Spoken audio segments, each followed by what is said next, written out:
Hi guys, it's been a minute. I promised to share my journey on my nutrition course, but I haven't been able to keep up to that promise for the past few weeks because life has been life. And the most difficult part of the whole scenario is the fact that light has been an issue, and being a creative with light issues is actually a real problem amidst other adulthood struggles. But I've decided to do right by me and fulfill my promise and then come back here and finish up the course I started with you guys.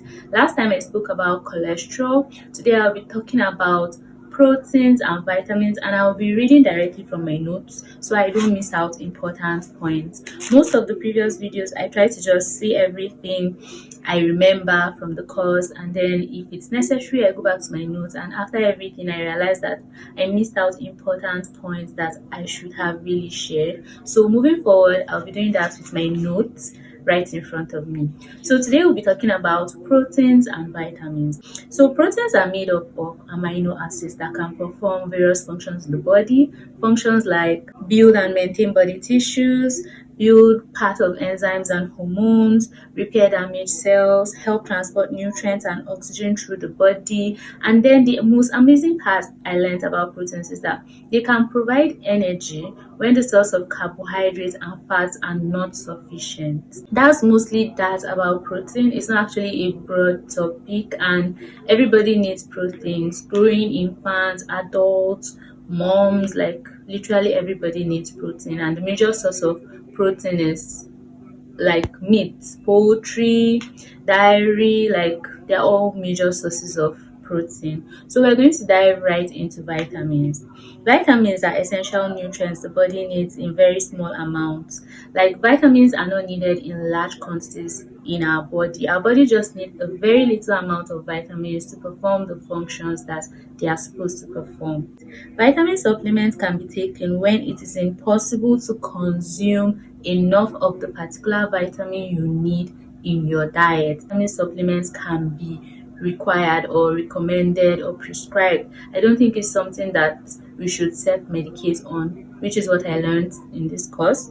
Now, the functions of vitamins partner with other nutrients to build, maintain, repair our body tissue and regulate body processes. Now, vitamins itself don't provide energy for the body, but they team up with carbohydrates and other nutrients in the body to be able to harness the energy and then give it out to the body. I learned that there are 13 essential nutrients that our body needs to function, but in this course it was focused on only 4 essential vitamins. That doesn't make the other 9 less important, but we were taught in depth only these 4, and I'll be sharing with you. The vitamins are categorized into 2. The first is fat soluble and the second is water soluble. So now fat soluble vitamins simply means they dissolve in fat and then they don't dissolve in water. Now fat soluble vitamins, we have vitamin A, D, E and K, and consuming too much of fat soluble vitamins can be very toxic to the body.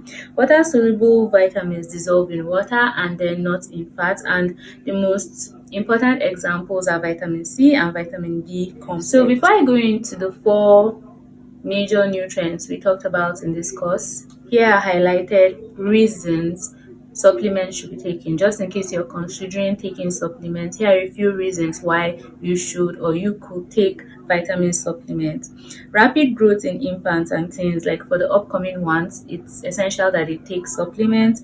If you are stressed, if you are pregnant and breastfeeding, because I noticed that pregnant women are being put on like a few vitamins like folic acid and blah blah blah.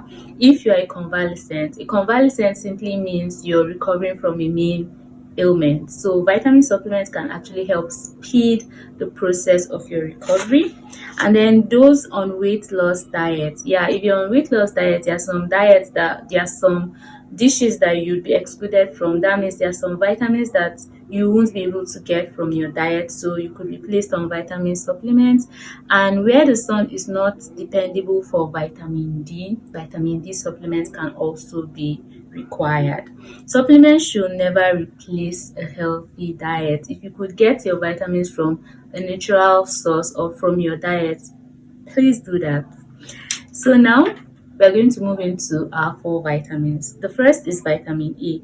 Vitamin A helps your body resist infection, keeps the eye and skin and internal organs healthy. Here are a few examples of vitamin A foods. We have sweet potato, raw carrot, spinach, cantaloupe, mango, raw spinach, red bell pepper, raw vegetable juice, and all these are sources of vitamin A. There are a lot more which you could browse or just make research to find out more about, but these are the common examples of vitamin A.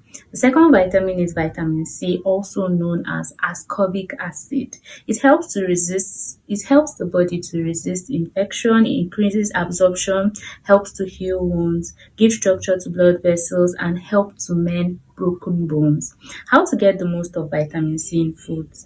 Now, this teaches us how we can get the most of vitamin C naturally from our foods.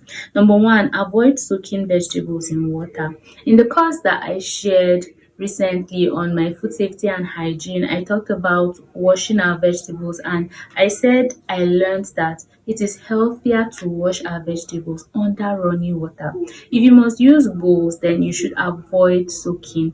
Wash a couple number of times to rinse off the sand and other dirt, and then dry it off and use, because soaking now, as we can see, actually reduces the potency of the vitamin C in our vegetables. Steam vegetables or cook in water for a very short period of time. Overcooking kills nutrients. Cook potatoes with their skin on because it preserves vitamin C. Cover and refrigerate juices. Do not leave them open to interact with other bacteria. Choose fresh items. The fresher they are, the more you get healthy nutrients from them. Grow your own fruits and vegetables. This is not necessarily applicable for everybody, but if you have the opportunity to grow your own fruits and vegetables, please do that. Choose fresh products in season or frozen produce. The third vitamin we are going to talk about is folic acid, also known as folate. Now, folic acid helps the body make new cells. It helps to form hemoglobin. It protects against heart diseases. It reduces the risk of neutral tube birth defects. Now, folic acid foods, we have lentils, pinto beans, garbanzo beans, black beans, spinach, asparagus, orange juice, lettuce, sunflower seeds. All these are very rich sources of natural folic acid or folate. Now, here are a few facts that you need to know about folic acid. Number one, folic acid does not have endurance for heat. So if you overcook your vegetables like for more than 5 minutes, just know that the folic acid is dead. And folic acid is naturally found in every green leafy vegetable. It's essential for women during childbearing. 400 micrograms are recommended as supplements. You shouldn't take more than that, because while introducing vitamins, I said there are nutrients that our body needs in small quantities. Aspirin and oral contraceptives interfere with folic acid in the body. That's why sometimes you don't take things without professional help or professional advice, because some aspirin and oral contraceptives can actually interact with the effect of folic acid in your body. Last vitamin we'll be talking about today is antioxidants. Antioxidants are minerals and vitamins in foods that prevent damage or repair damage to body cells. Like if there's a problem or if something is going wrong in the body, if you're ingesting something unhealthy, the antioxidants present in the body cells take the first blow to prevent the main cell that is supposed to take the blow from getting damaged. That's why they are very, very, very essential.